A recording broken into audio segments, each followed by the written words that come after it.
मित्रांनो नमस्कार. आता लगभग 10वीच्या रिझल्ट नंतर लगभग स्थिती म्हणजे आता आपल्या प्रवेशाची आणि प्रवेश घेत असताना आर्ट, कॉमर्स आणि सायन्स ह्या 3 शाखा आहेत.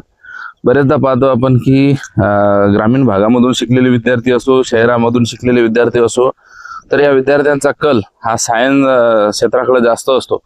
आणि त्यामध्ये मग जे पाहतो आपण की आपला जर पाया परिपक्व नसेल तर मग बरेचदा आपण पाहतो की सायन्स घेतल्यानंतर तर काही दिवसानं 5-6 महिने त्यांना ते कळतच नाही की नेमकं काय सिच्युएशन आहे, कारण पूर्ण मराठी माध्यम असतं.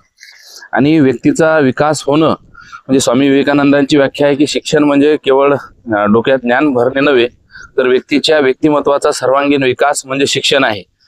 म्हणजे आपण पाहतो की 10वी पर्यंत जो आपला बेस आहे, इतिहास आहे, त्यानंतर आपला भूगोल आहे, मराठी आहे, इंग्रजी आहे, गणित आणि विज्ञान या सगळ्या विषयाचा आपण अभ्यास करतो.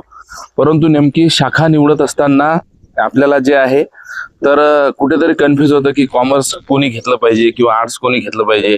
आता बऱ्याच म्हणजे मुलांच्या डोक्यात एक संभ्रम असतो किंवा कॉमर्स घेतल्यानंतर आम्ही बँकिंग मध्ये लागतो, परंतु तसं काही नाही. बँकिंग क्षेत्राच्या जेवढ्या काही एक्झाम आहेत तर त्या एकत्र एक्झाम होतात बऱ्याच बँकेच्या मिळून, तर त्यामध्ये आर्ट, कॉमर्स, सायन्स हे तिन्ही चालतं. आणि सायन्स जे आहे तर सायन्सच्या विद्यार्थ्यांसाठी आवश्यक असणाऱ्या ज्या बाबी आहेत त्यामध्ये जर आपला पाया पक्का नसेल तर तिथे आपल्याला अडचण येईल. आणि बरेचदा पाहतो आपण की दुसरा आपला मित्र सायन्स घेतोय म्हणून आपण सायन्स निवडणं हे चुकीचं आहे. आणि मग काही दिवसांना पाहतो आपण की ते 12वी मध्ये चेंज करतात किंवा काही मुलं 3-4 महिन्यानेच आपली शाखा बदल करतात. मग कला शाखा जी राहते तर या कला शाखा या माध्यमातून पाहतो आपण की जे आज IPS बनतात किंवा MPSCच्या माध्यमातून जे स्टुडंट आज घडलेले आहेत तर त्यांना मग तुम्ही सायन्सचा असो किंवा कॉमर्सचा असो तर त्यांना आपलं म्हणजे जे आपला सोशल सायन्सचा जो अभ्यास आहे तो पूर्ण केल्याशिवाय आपल्याला करिअर बनवता येते. आणि आता जे गव्हर्नमेंटचे जे जॉब आहेत तर त्यामध्ये आपलं म्हणजे ग्रामसेवकापासून पटवारी जे काय तर त्याच्या सगळ्यांच्या मित्रांनो आता परीक्षा होतात आणि त्या परीक्षेमध्ये ह्या सगळ्या गोष्टी विचारल्या जातात. मग बँकिंग क्षेत्र जरी असेल त्यामध्ये तुम्हाला कम्प्युटर असेल, इंग्रजीचं व्याकरण असेल आणि त्यासोबतच सामाजिक शास्त्राचा अभ्यास हा एक करणं फार मित्रांनो काळाची गरज असते. म्हणून शाखा निवडत असताना आपल्याला आवड ज्याच्यामध्ये आहे त्यानुसार आपण पाहतो तर ती आवड जी आहे तर त्या आवडीनुसार आपला विषय निवडा.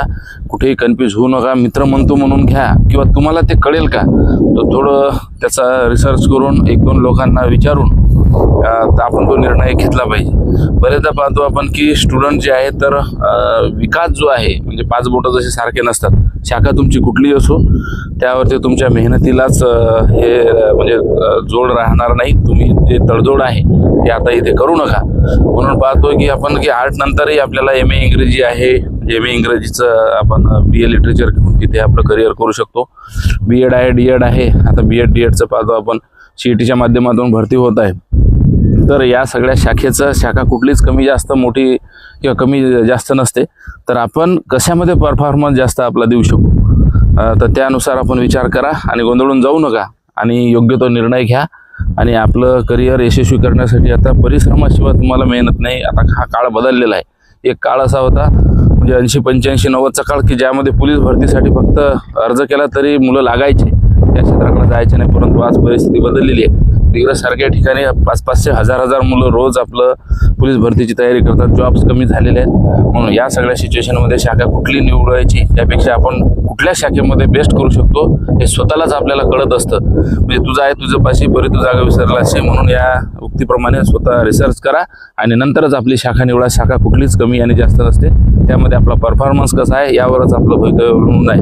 तर हा व्हिडिओ बघून निश्चित थोडा विचार करा. ही शाखापेक्षा तुम्हाला ज्याच्यात म्हणजे नैपुण्य असेल तीच शाखा मित्रांनो निवडा आणि आपलं करिअर